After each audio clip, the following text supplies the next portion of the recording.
lot of time our kickboards end up flying out to the side like this because we're holding them at the bottom or with one hand like this. So let's make sure we're always holding our kickboards. Push your hands on top like this when we're doing our kick. So everybody grab your kickboards and let's hold our arms on top of our kickboards and stretch them out, okay? Up on top, Carolyn. Alright, show me how you hold a kickboard, guys. Alright, ready? Circle. And then we're doing another arm circle with your same hand, one shoulder. Switch side, breathing, and move your faces back in the water first. Then your arm comes back around.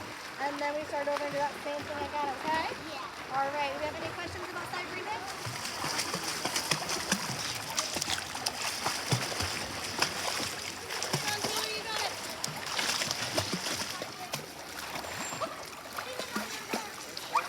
Don't forget to like our page and subscribe to our YouTube channel to follow our Gator Swim team all season long. Go Gators!